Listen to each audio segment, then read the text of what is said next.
부동산 브리핑입니다. 22대 국회의원 총선거가 끝나면서 부동산 PF 처리가 경제의 최대 현안으로 떠오르고 있습니다.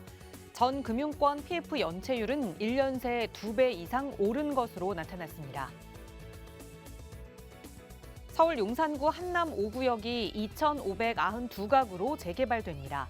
동작구 흑석 9구역은 1,540가구 단지로 탈바꿈할 전망입니다. 올해 1분기 서울 아파트 청약 당첨 가점 커트라인이 전분기 대비 13점 이상 높아져 65점을 넘어섰습니다.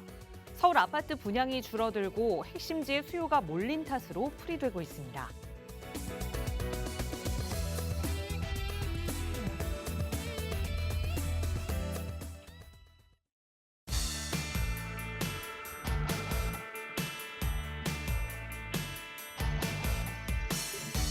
여러분 안녕하십니까? 부동산 고민 무엇이든 물어보세요. 진행의 김진주입니다. 서울 아파트 값이 상승세로 전환하면서 집값 바닥론이 다시 고개를 들이밀고 있습니다. 일각에서는 총선이 끝난 이후에 정치적인 불확실성도 모두 사라지면서 이제는 집값이 오를 것이다라는 기대감이 좀 감지되고 있는데요. 국회의원 총선거가 모두 끝난 이 시점에 집값의 향방은 어떻게 될까요? 정말 일부 전문가들의 예측대로 이제 집값이 상승세를 보이게 될지 앞으로의 시장의 향방들 저희 방송 함께 하시면서 챙겨보시기 바랍니다. 저희 언제나 여러분과 함께 고민 이야기 나누고 있어요. 나가고 있는 무료 상담 전화 02-2638-3971번 시청하시는 여러분 누구나 무료로 이용하실 수 있고요. 문자 편하시다면 유료 100원의 상담 문자 샵 3989번도 열어두고 있습니다. 자, 그럼 오늘도 부자 되는 여러분의 부동산 고민 속으로 지금 바로 출발합니다.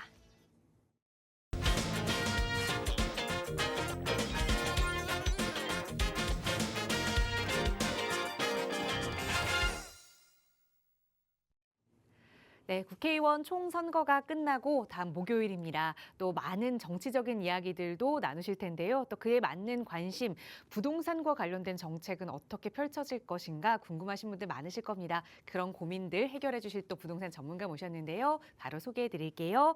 주식회사 차동백 부동산경제연구소의 차동백 대표이사 나오셨어요. 대표님 어서 오세요. 네, 안녕하십니까.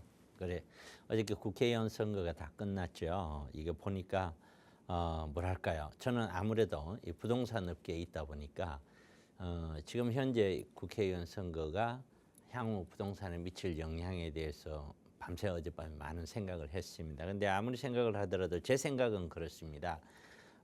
여당도 야당도 어떤 국회의원들도 지금 현재의 서울에 있는 아파트 가격이 적정하다, 저렴하다 이렇게 생각하고 있는 사람은 없지 싶습니다. 다 지금 아직까지는 너무 비싸다 이런 쪽으로 아마 생각하고 있지 않겠느냐라는 생각이 듭니다. 그렇다면은 뭐 정치권에서 이 부동산을 더 부양을 시킨다든가 그렇게 할 확률은 별로 없어 보인다 이런 생각이 들고요. 그래서 뭐 저는 이런 국회의원 선거가 크게 부동산 시장에 영향을 미칠 것 같지는 않다. 다만 오히려 어쩌면은 여소야대의 어떤 모습이 시장이 잘 가고 있다 못 가고 있다를 떠나서 조금 불안정한 어떤 정책 충돌로 인해서 불안정한 모습으로 부동산 시장에 와닿았을 때 자칫하면 부동산 시장은 훨씬 더 어려워질 수도 있겠다 하는 생각을 오히려 더 많이 했습니다. 뭐 어떻게 될지는 더 지켜봐야 될 텐데요. 시청자 여러분들도 저와 함께 1시간 동안 같이 해주시기 바랍니다. 네, 오늘도 저희 방송 1시간 동안 여러분 가지고 계시는 부동산 고민들 성심성의껏 도움드리고 해결해드릴 예정이니까요. 방송 보시면서 전문가의 도움 필요하시다면 나가고 있는 무료 상담 전화 02-2638-3971번이나 유료 100원의 상담 문자 샵 3989번으로 문의 주세요. 친절하게 도움 드릴 거고요. 방송 시간에도 고민 상담 도움 드리고 있지만 조금 더 자세한 부동산 투자 공부 해보고 싶으신 분들 위해서 전문가와 함께하는 무료 세미나도 준비하고 있습니다. 차동백 대표와 함께 하실 수 있는 무료 세미나 이번 주 역시 2차례 진행 예정인데요. 대표님 자세하게 세미나 안내 먼저 부탁드려요. 네, 제가 하는 세미나는 내일 금요일, 토요일 이렇게 2번 합니다. 매주 금요일, 매주 토요일 이렇게 하는데 오후 1시 하죠. 지역은 논현역입니다. 7호선 논현역이라서 신논현이 아니고요. 논현입니다. 7호선이고요. 논현역 바로 1분 거리라서 여러분들 아마 접근하시기 오시기도 굉장히 좋을 것이라고 생각이 듭니다. 세미나 제목 자체가 그렇습니다. 제가 부동산을 해봐도 이 부동산은 다른 어떤 투자 상품, 주식이나 이런 상품과는 좀 달라서 한번 투자를 해놓고 1, 2년 만에 성과가 나오지는 않습니다. 보통 성과가 좀 나오려면은 최소 뭐 4, 5년 또는 7, 8년, 10년 정도는 바라봐야 되는데 투자를 한번 그 이야기는 잘하면은 너무 좋은데 못하면은 잘못하면 10년이라는 세월을 다 버릴 수 있다는 뜻이기도 하죠. 그래서 항상 저는 투자를 할 때 투자자들에게 과욕을 부리지 말고 좀 욕심을 좀 내려놓고 좀 안정적인 투자를 하기를 항상 권하고 있습니다. 현명한 투자가 결국에는 10년을 좌우하더라 이러한 제목으로 진행을 하고요. 선택이 참 중요합니다. 누가 어떤 선택을 할 것이냐 이러한 선택에 의해서 우리 인생은 10년이 그냥 지나가고 그 선택의 결과를 다시 뒤집기 위해서는 이거는 뭐 2배, 3배, 4배 노력을 해도 안 되는 경우가 굉장히 많습니다. 그래서 어쩌면은 한번 부동산 투자는 한 번 잘못하면은 이거는 평생 뒤집기 힘들 수도 있는 그런 투자이기도 합니다. 모쪼록 우리 시청자분들은 안정적인 투자를 꼭 머릿속에 염두에 두시고 뻥 튀기려는 투자 하시지 말고요. 늘 안정적인 것을 머리에 염두에 두시고서 투자에 임해 줬으면 어떨까 싶습니다. 시기에 따라서 아파트를 투자할 거냐 또는 뭐 재개발 투자할 거냐 아니면은 뭐 수익형으로 갈 거냐 또 거기에 또 나이에 따라서 각자 개인적인 상황에 따라서도 다 이런 포트폴리오 구성이 달라질 수 있습니다. 획일적으로 이 방송상에서는 각자 상담자에게 맞춰서 어느 정도 획일적으로 설명을 합니다만 사실상 투자를 임할 때는 각자의 개별성을 굉장히 중요시 여기고 봐야 될 분야죠. 그래서 세미나를 통해서 여러분들이 제 의견을 좀 들어주시고 청취를 하시고 또 여러분들도 또한 궁금한 거 질문을 하고 해서 여러분들이 의사결정을 잘 해갈 수 있도록 그런 도움을 주는 것이 바로 세미나죠. 그래서 세미나 참여는 어떻게 보면은 필수가 아니겠느냐 이렇게 권장해 드립니다. 더구나 무료 세미나니만큼 여러분들께서는 뭐 오시기만 하면 되는 문제죠. 많이들 오셔서 여러분들의 미래 부동산과 어떻게 잘 부동산 투자를 해서 여러분 미래를 잘 만들어 갈 것인지 머뭇머뭇하고 생각만 가지고 집안에 있다고 해서 해결되는 문제는 아니죠.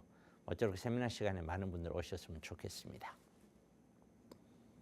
네, 투기가 아닌 안전한 투자를 위해서 어떻게 해야 하는지 부동산 투자와 관련된 이야기 나눠볼 수 있는 무료 세미나 시간입니다. 바로 내일과 토요일 이렇게 두 차례 금요일, 토요일 오후 1시에 진행되는 무료 세미나니까요. 부담 없이 공부 좀 하고 나도 좀 시야를 넓혀야겠다 하시는 분들 많이 참석하셔서 좋은 정보 얻어가시기 바랍니다. 나가고 있는 번호 022638-3971번으로 문의 주시면 좀 더 자세하게 참여 방법 안내 도움 드리겠습니다. 자, 오늘 방송 시간 통해서도 또 여러분의 다양한 고민 만나고 해결해 드릴 텐데요. 오늘도 여러분의 전화 연결 통해서 고민 이야기 나눠보겠습니다. 첫 번째 시청자분 연결해 볼게요. 여보세요. 예, 여보세요? 네, 안녕하세요. 반갑습니다. 네. 네, 시청자님 오늘 어떤 고민 함께 해결해 볼까요? 제 아들이 네. 지금 수원에 있는 직장에 다니는데, 네, 원천 레이크파크라고요. 네, 수원시 영통구에 있는 그 아파트 단지에 있는 아파트를 지금 매수를 할까 고민 중이에요. 왜냐면 전세가랑 매수가가 크게 차이가 안 나서 네. 대출을 좀 내더라도 지금 매수를 하는 게 어떨까. 근데 지금 혹시 이게 부동산이 하락세라서 좀 떨어지지 않을까. 지금 네. 매수해도 좋을지 고민입니다. 예. 알겠습니다. 연락 잘 주셨어요. 오늘 자녀분 대신 그러니까 연락을 주신 건데 어쨌든 네네. 직장 근처에서 좀 집을 마련하고 싶다라는 생각으로 네네. 보신 아파트가 영통에 위치한 원천 레이크파크 아파트인데 지금 상태로는 전세와 매매가가 크게 차이 나지 않지만 이 매매가가 유지가 될 것인지 과연 내 집 마련을 해도 되는 것인지 한번 대표님께 여쭤보겠습니다. 인사 나눠보세요. 네, 안녕하세요. 네, 안녕하세요. 예. 네, 이 해라 말아라 하는 것에 대해서 우리가 판단을 할 때요. 예. 가장 먼저 우리가 첫 번째 알아야 될 거는 이런 아파트 흐름이에요. 아파트 흐름을 먼저 알아야 되고, 왜냐하면은 모든 아파트가 이렇게 뭐 내리막길을 가고 있는데 자기만 오르막길을 가는 그런 아파트는 거의 없거든요. 네. 예. 오르막길에 있으면 다 같이 오르막길이 있고요. 그다음에 그 지역에 대한 아파트 흐름이 또 있어요. 네. 이런 문제가 있고, 세 번째가 그 물건에 대한 분석이 또 나와줘야 돼요. 이 세 가지는 꼭 좀 보셔야 된다고 저는 생각을 해요. 네. 지금 자제분 같은 경우에는 아직까지 뭐라 할까요? 어리다는 표현은 좀 안 맞고 젊기 때문에 이런 부동산 투자를 한번 잘못 들어갔다가 항상 부동산은 지금 어머니 입장에서 이거 문의하시는 거잖아요. 네네. 그렇죠? 예. 예. 어머니께서도 평생에 이렇게 살아오시면서 부동산을 바라보면은 어느 곳에다가 내가 몸을 담느냐에 따라서 부동산 흐름이 달라진 거 느끼시죠? 네네. 그렇습니다. 네, 바로 그런 겁니다. 그래서 이 세 가지 다 보셔야 되는데, 첫 번째 아파트 흐름은 이게 서울 아파트 흐르면은 어쨌든 많이 올랐다가 내려서 조정받고 지금 이런 구간에 가고 있어요. 네네. 이런 구간에. 그래서 저 개인적으로는 사람마다 보는 눈이 다른데, 저는 개인적으로 계속 제 의견을 지금까지 얘기했던 것이 계속 어쨌든 맞았고요. 제 얘기가 몇 년 동안 얘기했던 것을 자료를 찾아보시면 알겠지만 제가 말씀드린 것이 틀린 게 없어요. 네. 맞았고, 네. 또 지금도 저는 순간순간 반등은 있을 수 있어요. 그러나 좀 내려가기도 하고, 그런 걸 보합이라고 그러잖아요. 네. 보합은 일정하게 가는 게 아니라 오르락내리락 하면서 가는 거예요. 네. 근데 이러한 것은 힘겨루기를 하는 거거든요. 힘겨루기가 내려가면서 힘겨루기 하면서 지면 또 내려가고 이런 게 있고, 올라가면서 힘겨루기 하면서 또 올라가고, 항상 이런 힘겨루기 구간은 존재를 해요. 그래서 지금 현재는 저는 서울은 힘겨루기 구간이다라고 판단하고 있고, 이 힘겨루기 구간이 아마도 올 하반기나 내년 정도 가면은 아마 본격적으로 좀 떨어지는 구간에 돌입하지 않겠는가라고 저는 생각을 해요. 예. 저는 사람마다 달리 보겠지만 네. 저는 그렇게 보고 있고, 여러 가지 요인들이 있어요. 올라갈 거라고 보는 어떤 요소는 제가 보는 눈에는 한 개도 없어요. 어떤 요소도 금리가 그렇게 올린다고 해서 되는 문제도 아니고요. 단지 지금 공사비가 무조건 높으니까 그건 신축 아파트에 대한 일부지, 공사비 높으니까 모든 아파트가 다 올라간다, 그것도 아니고요. 네. 이런 건 그거는 좀 한계가 있다. 네. 그런데 이제 지역 아파트 흐름으로 보면은 서울 아파트보다 올라갈 때 좀 늦게 올라가요. 이렇게 갔다가 떨어질 때 먼저 떨어져 버려요. 이런 경우가 많아요. 네네. 수원도 아마 그런 케이스가 거의 같이 이루어졌다라고 보면 되고, 현재 서울 같은 경우는 A급지 같은 경우에 떨어졌다가 올라갔다가 떨어졌다가 다시 반등해서 최고 정상 부근에서 조금 떨어져 있는 이런 부근에서 있다고 하면은, 수원이나 다른 어떤 경기도 쪽에서는 최고 정상에서 떨어져서 별로 회복을 못하고 있는 이런 구간들이 많고, 이런 흐름이 있고요. 이것 역시 이런 구간에서 머뭇거리고 있다. 그다음에 세 번째, 어떤 물건을 보면은 이 물건에 따라 흐름이 반등을 했다가 주저앉았다가 완전히 가까이 올라와서 갈라가는 물건이 있고, 내려왔다가 아예 못 올라가는 물건이 있고, 조금 반등하는 둥 마는 둥 하는 물건이 있다. 이거는 그 동네에서 한 지역에서도 이렇게 달리 나오는 거예요. 서울 안에서도 이렇게 달리 나오거든요. 달리 나오는 이유는 바로 그 물건이 가지고 있는 미래 가치 때문에 그래요. 미래 가치. 그러니까 첫 번째, 우리 아파트를 바라볼 때는 가장 1번이 흐름을 봐야 된다. 흐름이 오르막에 있을 때는 어떤 걸 사더라도 올라간다. 거기서 두 번째, 만약에 오르막이라면은 구입을 하자, 이렇게 결정이 됐다면 어떤 걸, 어느 지역에 어떤 걸 구입할 거냐 할 때는 그 물건을 봐야 되는 거거든요. 그 다음에 내리막길에 있었을 때는 어떤 것을 사더라도 올라간다라고 생각하면 일단 안 된다. 좀 더 내려갈 것이다라고 생각을 해야 된다.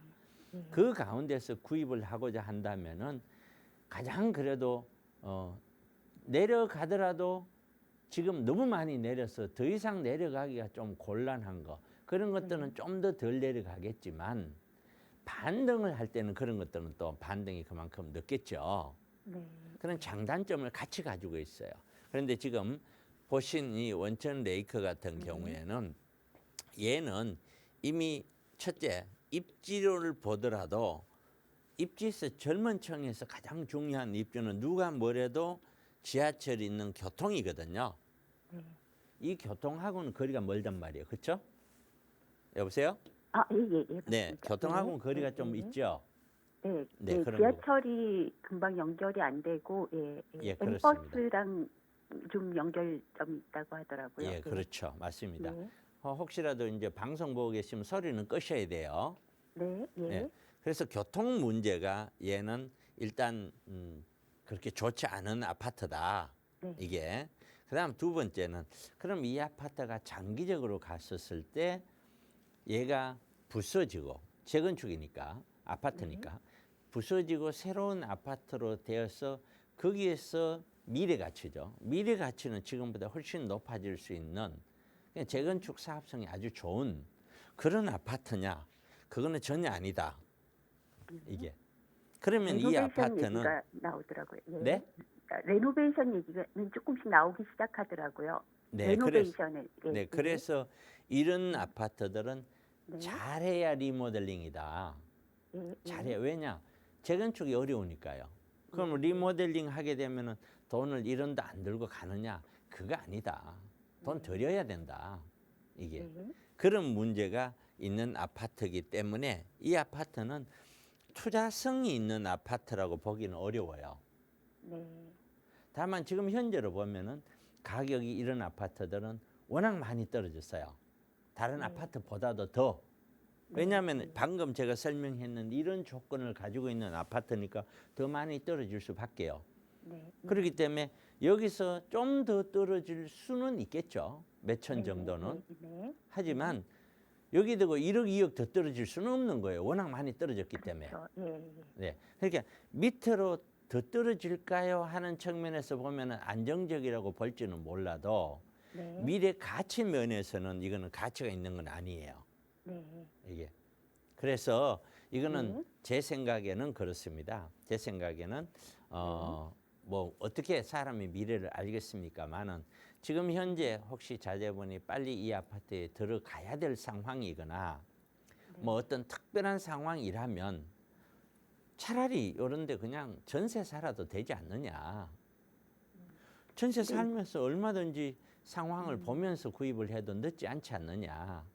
근데 오히려 굳이 전세가가 높아서 네. 집값이 떨어지면 네. 그 전세가가 너무 높기 때문에 또 불안해하더라고요. 예, 아, 물론 그런 것들도 있겠죠. 예, 그러니까 예. 전세, 역전세 뭐 그런 얘기죠. 역전세 때문에 예, 예. 네. 예. 역전세가 너무 두려우면은 제 생각에는요. 네. 역전세가 두렵다면은 차라리 일부 월세, 일부 전세를 가는 것도 저는 나쁘지 않다고 봐요. 아, 예. 그러면 오히려 돈이 남을 것이고 예. 남는 돈은 얼마든지 월세 나오는 거 사서 그 커버돼요. 월세가. 아, 그리고 원천력 들어오는 거는 별로 영향이 없다고 보시는 거네요. 예, 예. 네, 저는 이제 이 네. 지금까지 이렇게 보면은요, 어떤 그 뭐랄까요, 경기도에서 경기도로 연결되는 어떤 국철 같은 노선들 있잖아요. 네. 그런 노선들은 사실상 크게 가격에 영향을 미치지 못해요. 얼마만큼 얘가 서울로 직통으로 들어오는 선이냐, 신분당선이냐, 분당선이냐, 아니면 뭐 어떤 그런 선 있잖아요. 네, 네. 그런 4호선이냐 이렇게 서울로 직접 들어오는 그런 선에 있는 역세권은 그래도 어느 정도는 영향을 미쳐요. 네. 그리고 이 동네에서 거주를 하면서 서울로 출퇴근해야지 출퇴근하기 위해서 일부러 여기 살아야지 하지는 않을 거예요. 네네. 예. 서울 출퇴근 목표로 하는 사람들은 좀 더 위에 분당이나 성남이나 일로 오려고 하겠죠. 네네. 예, 예. 그렇기 때문에 이 동네는 아무래도 수요청이 이 네. 동네에 있지 않느냐라고 보여져요. 그렇죠. 그래서 네. 최종적인 결론은 네. 아주 급한 상황인가요? 집을 매수해야 되는 급한 상황인가요? 아니, 그렇지는 않고 지금 직장이 워낙 바로 옆에 있는 직장이라서 삼성 거기를 다니기 때문에 아, 그냥 그러시군요. 좀, 예, 왜냐면은 좀 안정적으로, 그러니까 아, 전세가랑 크게 다르지 않으니까 안정적으로 전세 살고 얼마 싶어요. 정도 가던가요? 이게 뭐 전세가 2억 5천, 그게 깨끗한 집은 2억 7천까지 나온다고 하더라고요. 예. 그러니까, 예, 만약에 전세가 예, 2억 5천이라면 예, 이제 아까 말 저는 전세로 들어가기를 원하는데 네, 근데 이게 이제 역전세 날까 봐 두려워서 그러는 거잖아요. 예, 그런 점도 만약에 있죠. 그렇다면은 네. 저라면은 예를 들어서 뭐 2억에 뭐 20만 원이라든가 25만 원이라든가 요런 수준 네. 있잖아요. 네, 네, 요런 수준으로 차라리 알아보면 얼마든지 있거든요. 네. 그런 게 훨씬 더 안정적이다. 그리고 좀 더 투자에 대해서는 이 젊은 층이라 굉장히 이게 뭐야 조심스러워요. 왜냐하면은 한 번 부동산이라는 건 한 번 구입해서 들어가면은 네, 이 바꾸기가 그렇게 쉬운 게 아니에요. 네, 아시죠? 네, 네. 절대 쉽지 그렇죠. 않아요. 그래서 네, 맞습니다. 충분히 예. 좀 심사숙고를 한 다음에 구입을 하셔라. 저라면은 먼저 네. 반전세 정도로 권하고 네, 1, 2년 더 네. 지켜볼 거다. 아, 그런 네. 다음에 궁극적으로 미래의 어떤 자금 계획까지 충분히 목표를 세운 다음에 거기에 맞는 투자를 할 거다.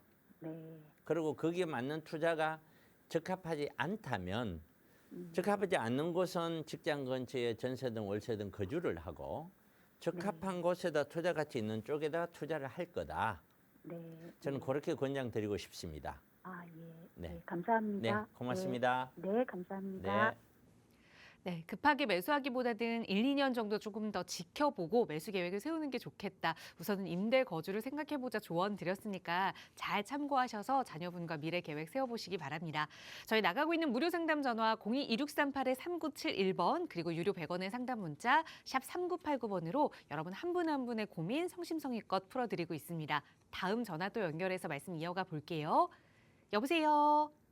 여보세요? 네, 안녕하세요. 반갑습니다. 예, 안녕하세요. 네, 시청자님 오늘 어떤 부동산 고민 좀 해결해 볼까요? 저희가 이제 영등포 물레동 사가에 네, 그 재개발 진행 중인 곳에 거주 중이거든요. 네, 근데 여기가 이제 작년 여름에 조합을 설립을 한 상태예요. 네, 근데 이제 이런저런 이유로 네. 팔아야 되는 고민을 하고 있는데 아, 이 조합을 설립한 상태 이 시점에서 팔게 되면은 네. 그 나중에 그 끝까지 갖고 있다가 그 아파트를 분양 받았을 때랑 많이 네. 차이가 나는지 아, 그런 거를 좀 알아보려고요. 알겠습니다. 연락 잘 주셨어요. 그러니까 네. 영등포 물레동사가 이 재개발 구역 내에 조합 설립이 된 지역에 내 집을 하나 보유하고 계시는데 이게 지금 네. 다세대 주택일까요? 그냥 단층 주택이에요. 단층, 단독주택. 단독 주택이요. 그걸 하나 보유하고 계시는데 좀 이걸 매도해야겠다라는 마음이 드셨던 것 같아요. 그래서 지금 네, 매도하는 네. 것과 나중에 새 아파트를 받고 나서 매도하는 게 얼마나 큰 차이가 있는지 네. 알겠습니다. 하나하나 좀 분석해 볼게요. 대표님과 인사 나눠보세요. 안녕하세요. 예, 안녕하세요. 네. 이 문제는 딱 단정으로 딱 결정하기는 굉장히 어려운데 네. 제가 조금 여쭤보고 나름대로 좀 설명을 드릴 수 있는 분야를 드릴게요. 네. 단독주택이라고 하셨는데 네. 이 땅이 몇 평 정도 될까요? 한 37평 정도 돼요, 지금. 37평 정도 되군요. 네. 이게 혹시 주변에서 네. 시세가 한 어느 정도는 받을 수 있다라는 것이 있나요? 시세, 가격. 시세를 부동산에 안 그래 가서 상담을 해봤는데 네. 그쪽에서도 뭐 정확한 그런 거를 답을 못 주더라고요. 그래도 거기 대고 이야기했는 건 있을 거예요. 예를 들어서 뭐 8억이면 8억 뭐 있을 거 아니에요. 단청이라서 아니면 뭐 분명히 있을 것 같은데. 그쪽에 이제 최근에 거래된 물건을 보니까 네. 뭐 평당 5,300에 급매된 게 있더라고요. 단독주택이 평당 5,300요? 그거는 단독주택은 아니고 거기가 공장지대예요. 네. 철공소 있잖아요, 물레동. 네. 네. 그 이제 공장인 거죠. 네. 그러니까 이거하고는 틀려요. 이게 왜 틀리냐면은 네. 한 동네에 있다고 해서 예. 이렇게 되는 거거든요. 정비사업을 한다는 거는 조합 설립이 되고 나서 이제 나중에 사업 시행 인가 그 시점 가면 이제 그 평가를 해요. 네. 평가를 할 때 아니 같은 동네에 있는데 내 땅이나 네 땅이나 똑같이 평가 그렇게 되는 게 아니에요. 저도 똑같다고는 생각을 안 해요. 그냥 그거를 참고만 하는 거거든요. 네네. 그런데도 그 참고가 네. 너무나 틀려요. 아, 너무나 많이 틀려서 그러는 거예요. 같은 땅이라도 예를 들어서 거기에 공장을 해서 거기에 뭔가 공장을 하든 뭐 아니면 뭐 장사를 하든 뭘 해서 거기에 수입이 국가에 많이 신고가 됐다. 네. 그러면은 그 가치를 거기에 반영을 해요. 내가 여기 상가를 하나 똑같이 갖고 있는데 여기에 대고 월 500만 원씩 받았어. 내가 월 500만 원 수입 받는다는 걸 국가에 신고가 되어 있다. 내 소득 신고가. 네. 그러면 이 500만 원이면 1년이면 5천만 원이 넘잖아요. 네. 6천만 원에 대한 가치를 다른 그 수입 없는 것보다 더 많이 꼭 6천만 원이 아니라 그 수입에 네. 비례하는 정도의 어느 정도 가치를 더 높게 평가를 해줘요. 곧 땅 위치에 대한 그 땅에 대한 사용 가치를 그만큼 더 높게 평가를 하는 거란 말이에요. 궁극적으로는 얼마만큼 평가가 잘 되느냐라는 문제거든요. 네. 그리고 지금 37평이고 단청이라고 했는데 네. 단청이면서 이 안에 더도 보면은 모서리 집이 있고 중간 집이 있고 그래요. 그렇죠? 예, 예. 이 집은 모서리 집인가요? 중간 집인가요? 중간 집이에요. 중간 집이군요. 모서리 집은 보통 보면 1층에 뭐 예를 들어서 조그만 가게라든가 이런 것들이 많이 있잖아요. 네. 근데 이제 중간 집들은 거의 그런 게 없거든요. 예, 예. 그러니까 그만큼 또 평가를 그런 거에 비해서 또 적게 받는 거예요. 네. 그러면은 제가 판단했을 때는 이게 시세가 정확하게 얼마다 이렇게 상당히 잡히기가 굉장히 어려운 것 같아요. 제 눈에는. 예. 예. 뭐 글쎄요. 이거 너무 추상적이라서 제가 뭐라고 말씀을 못 드리겠는데 네. 이게 평당 예를 들어서 5천만 원 돈 간다. 예를 들어서. 네. 예, 예. 그러면 이거는 무조건 팔아야죠. 무조건 팔고 나와야죠. 예. 볼 것도 없죠. 이거는. 그런데 이제 이 정도 37평이라고 하더라도 제 경험에 의하면은 얘는 나중에 아파트를 받을 때 30평대 아파트를 받는다고 가정을 하면은 말이에요. 네. 30평대 아파트 받기 위해서도 이거는 어쩌면은 돈을 일부 내야 될지도 몰라요. 아. 그거는 그야말로 낸다 이렇게 말씀드린 게 아니라 너무나 추상적이에요. 네. 이게. 그래서 아주 입지라든가 평가가 높게 받으면 안 내도 되겠지만 그렇지 않게 받는다면 내야 될지도 모르는 거예요. 그래서 제가 이 상담 자체가 굉장히 모호해요. 제가 아무리 좋은 상담을 하려고 해도 여기에서는 따로 공시지가도 봐야 되고 그 사업성도 봐야 되고 여러 가지를 종합해서 봐야 되는 거예요. 그래서 이런 정도까지 왔다라고 한다면은 제 생각에는 그래요. 얘가 단순 수치래요. 12억, 13억 이상을 받을 수 있다면 저라면은 매도를 할 것 같아요. 아. 저라면은 매도를 할 것 같아요. 예. 그러니까 이거는 지금 시청자분님이 꼭 한번 이 물건을 들고 우리 사무실에 세미나 때 한번 오시기 바랍니다. 네. 오시면 제가 거기에 대한 자료를 보고 도움을 드릴 수가 있어요. 근데 여기서는 그냥 단지 이거 이렇게밖에 설명이 안 돼요. 근데 그 이하라면은 지금 진행되는 것을 좀 더 지켜보시는 게 어떻겠느냐. 네. 이렇게 좀 권해드리고 싶어요. 근데 제가 그 재건축에 대한 거 이렇게 조금 찾아봤더니 네, 그 빌라라고 하는 거 있잖아요. 네, 그 빌라 한 20평 보유한 사람이니 네. 그 33평 분양받을 때 거의 분담금이 없다는 걸로 본 것 같거든요. 아, 그거는 네. 어느 동네에 어떤 빌라에 따라 다 달라요. 그게. 근데 같은 서울이면은 아니요. 그렇지 않아요. 서울 시내에서 이런 정비 사업을 하는 구역이 재개발, 재건축 이런 데가 200군데가 넘어요. 네. 그 많은 구역마다 다 달라요. 아, 다르기는 다른데 네, 어쨌든 같은 서울 시내권 아니면은 네. 그 공사비는 어느 정도는 좀 비슷하지 않을까요? 아, 공사비요. 예. 네, 공사비는 어디든지 좀 어느 정도는 비슷하다고 봐야죠. 예, 그러면 많이 차이 나는 부분이 어떤 거에서 차이가 있을까요? 아, 왜냐면 조합원수 같은 건가요? 이렇게 보시면 돼요.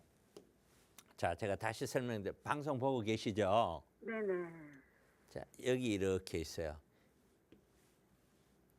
이게 비용이 이런 거는 정비 사업이라고 그러잖아요. 네. 사업은 들어가는 비용이 있고 나오는 수익이 있잖아요. 예. 이게 맞아야 되거든요. 예. 비용 중에 가장 많이 차지하는 것은 뭐냐면은 일단 이 전체를 이게 도대체 얼마의 가치로 내놓느냐. 그러면 평가를 해야 되잖아요. 네. 평가했는 거를 조합원들이 가져가는 게 아니라 그냥 내놓잖아요. 네. 내놓고 평가 금액 내놓고 그다음 두 번째는 공사비가 들어가잖아요. 예. 그다음에 이제 인건비가 들어가고요. 그리고 이런 것들을 미리 주민들이 돈이 있어서 주는 게 아니라 은행에서 대출해서 미리 주잖아요. 예. 그렇기 때문에 여기에 금융 비용이라는 것이 또 들어가거든요. 예. 이렇게 들어가고 운영비 들어가고 이런 것들이 총체고 그다음에 수입은 조합원 분양가가 있고 일반 분양가가 있거든요.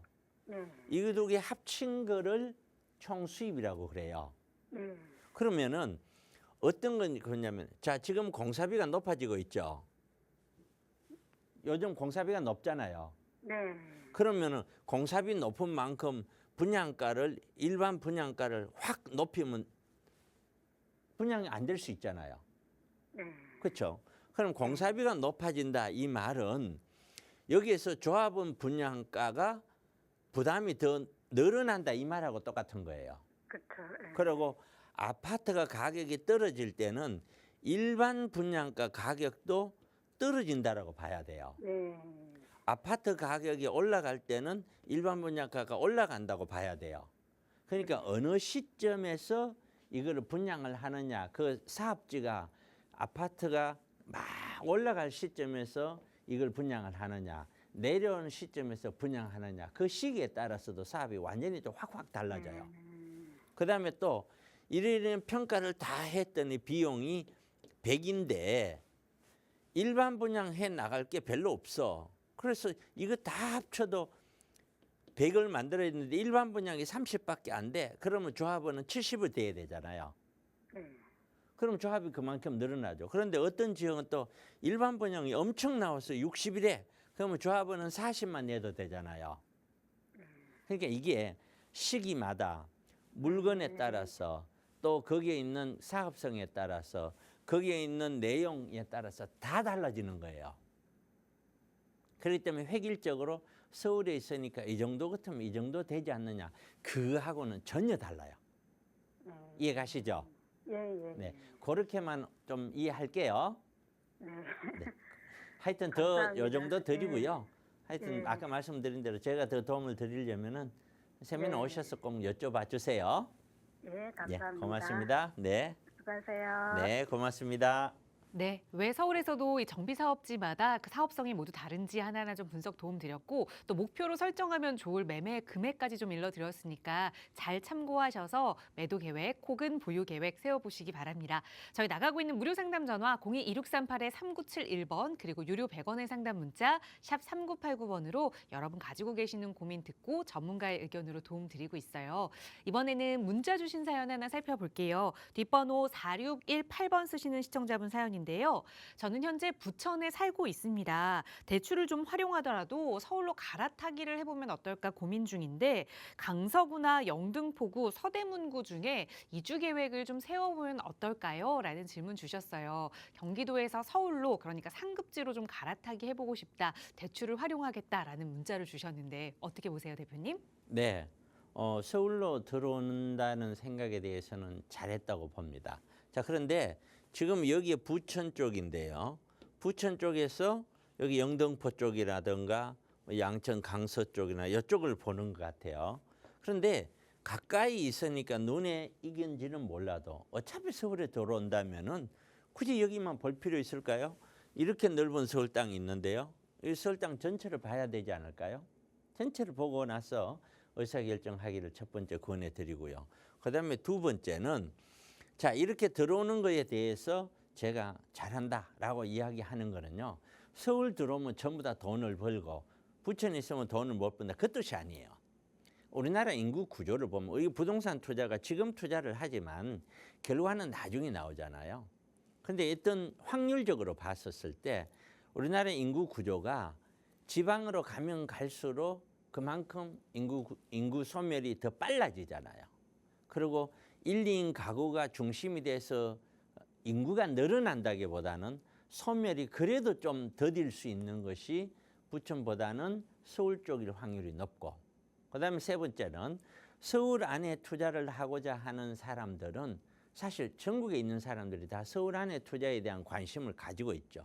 그러니까 지역은 이만하지만 여기에 대한 투자를 하는 사람은 거의 전국구다라고 봐야 돼요. 그런데 이제 부천이라는 지역은 전국에 있는 사람들이 일로 가지는 않죠.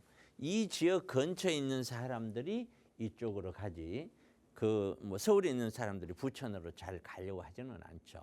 그러니까 큰 틀에서의 수요의 이동, 수요의 변화, 수요의 존재 이런 걸 본다면은 그래도 서울 쪽으로 입성을 하는 것이 확률적으로도 훨씬 맞지 않느냐. 나중에를 보더라도 훨씬 더 안정적이지 않을까 부천에 비해서. 그렇기 때문에 서울로 입성하는 것에 대해서는 100번 찬성이다 이렇게 말씀드립니다. 아울러서 입성을 할 때는 적어도 충분히 검토를 해서 미래가치가 있는 재개발 재건축 지역 중심으로 입성을 하면 좋겠죠. 그렇게까지 말씀을 드립니다. 네, 상급지 서울로의 입성은 찬성 의견 드렸지만 보셨던 지역보다는 조금 더 넓게 확장해보자. 서울 전 지역에서 재개발, 재건축 사업이 진행될 수 있는 미래가치 높은 곳으로 선택해보자 조언 드렸으니까 그런 지역 탐색해보시고 결정하시기 전에는 꼭 다시 한번 전문가의 도움 받아보세요. 저희 언제나 무료 상담 전화 열어두고 여러분과 함께하고 있습니다. 서울 지역번호 02-2638-3971번 무료로 이용하실 수 있게 열어두고 있고요. 문자 편하신 분들 위해서 유료 100원의 상담 문자 샵 3989번도 운영하고 있으니까요. 언제든 전문가의 도움 필요하시다면 편하게 문의 주시고요. 자, 오늘 방송 마무리는 또 여러분 함께 하실 수 있는 무료 세미나 시간 안내와 더불어서 또 한 주간의 부동산 시장, 경제 시장에는 어떤 이슈들이 있었는지 정리해보는 시간으로 마무리하겠습니다. 대표님 전해 주실까요? 네, 우선 한번 보죠. 미국 같은 경우에 미국이 인플레이션이 잡혔다는 확신이 들기 전까지는 금리 안 내리겠다. 이제 파월 알죠? 파월 미국 금리 총 뭐라 그러죠? 수장이라고 그러나요? 예, 파월이 한 얘기예요. 자, 그 이야기는 미국은 고용이 늘고 지금 현재요. 고용이 늘어요. 제조업이 탄탄하다. 그래서 고금리가 장기화될 확률이 높다. 우리는 금방 금리가 내릴 것처럼 이야기하지만은 그렇지 않다는 거죠. 제가 계속해서 이야기해왔던 분야죠. 우리 생각처럼 그렇게 잘 되는 게 아니라고. 금리 인하 4분기에 한 차례 정도밖에 안 될 수도 있다라는 얘기까지 나왔어요. 이거 자칫 하면은 이건 4분기 가도 안 될 수도 있어요. 이거 모르는 일이에요. 지금 현재 금리가 곧바로 6월 달부터 내리고 뭐 하는 금리에 대해서 뭔가 지금 주춤되고 있는 것 같다. 응? 그러다가 금리를 확 내리는 경우는 어떤 경우냐면은 미국의 경제 충격이 가면은 확 내려요. 그러기 전에는 지금 현재 상태에서는 쉽게 금리가 내려올 것 같지 않다. 반도체 글로벌 빅 몇 개죠? 모두 큰 어떤 기업들 빅5인가요? 모두 미국의 최첨단 공장을 짓고 있다. 미국에. 그러니까 그만큼 미국이 전 세계 경제권인 이 반도체를 미국 중심으로 완전히 지금 올가매고 있죠. 여기다가 무조건 공장을 짓게 하고 있고 거기에서 반도체를 잡고 있으면 어쩌면은 뭐 전 세계를 미래를 잡고 있다라고 해도 과언이 아니죠. 요거는 지난주도 나왔던 뉴스로 그대로 나왔습니다. 제가 3년 내 부실 우려가 26년까지 도래하는 대출금이 상업용 부동산 대출이 2,700조, 그중에 907조가 부실화 우려가 있다. 얘가 불과 앞으로 2년 내에도 2년 내. 그렇게 얘를 계속해서 나오고 있습니다. 옐런이라는 옐런 잘 아실 거죠, 여러분. 미국의 최고 금융위 수장이었죠. 이 금융위 수장 옐런이 그런 이야기를 했죠.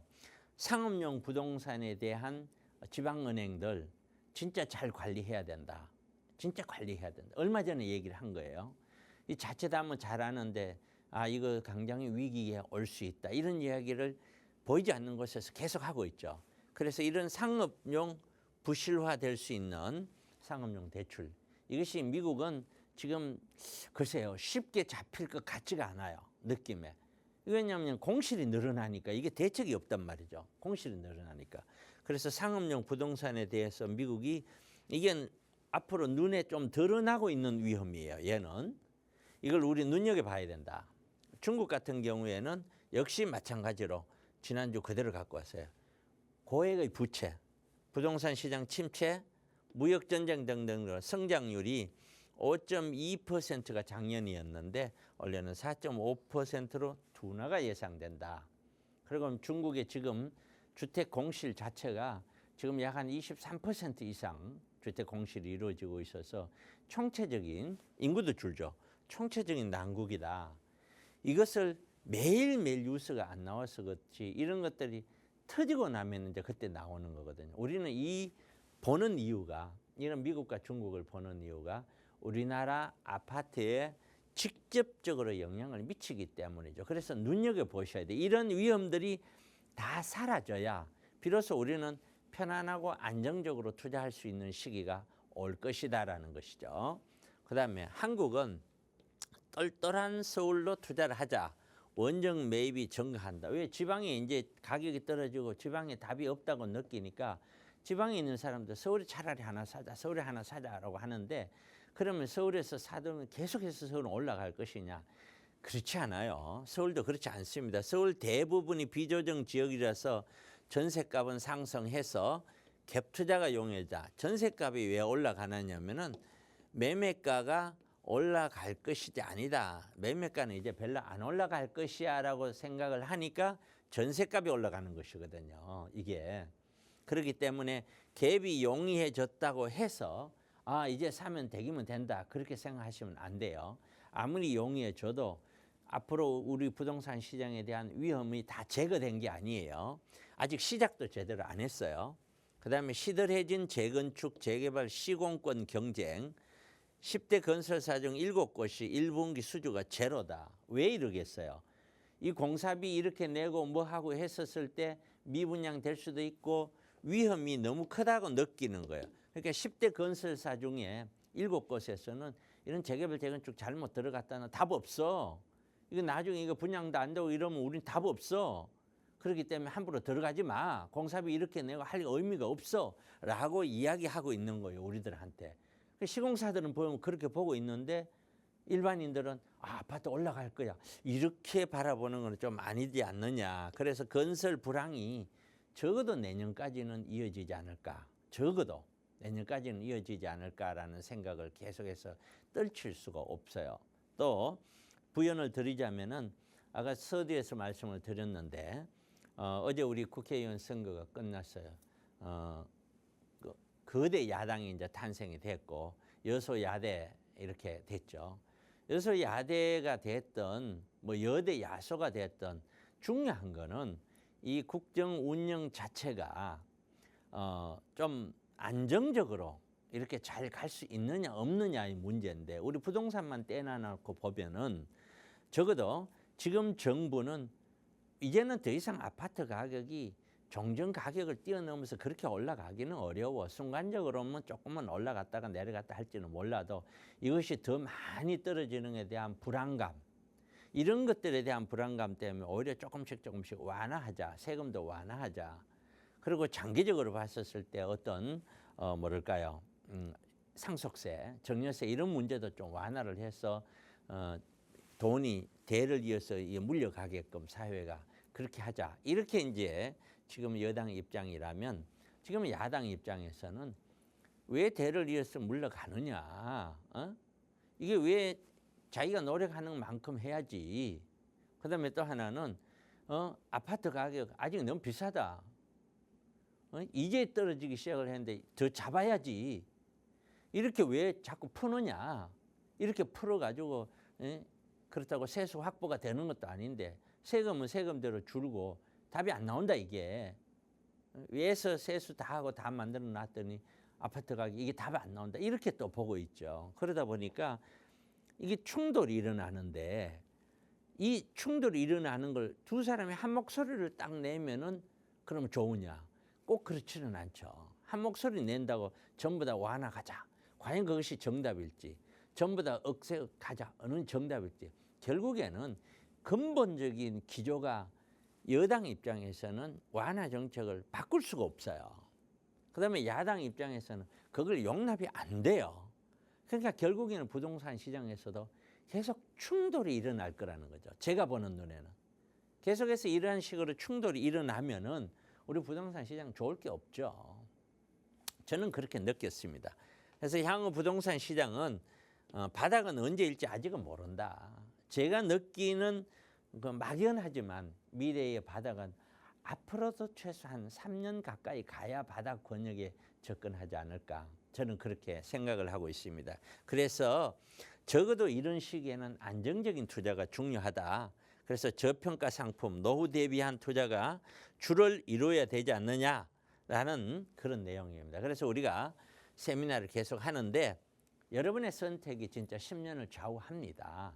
여러분의 미래를 좌우하죠. 정말 현명한 선택이 중요합니다. 이러한 선택은 각자가 다를 수도 있어요.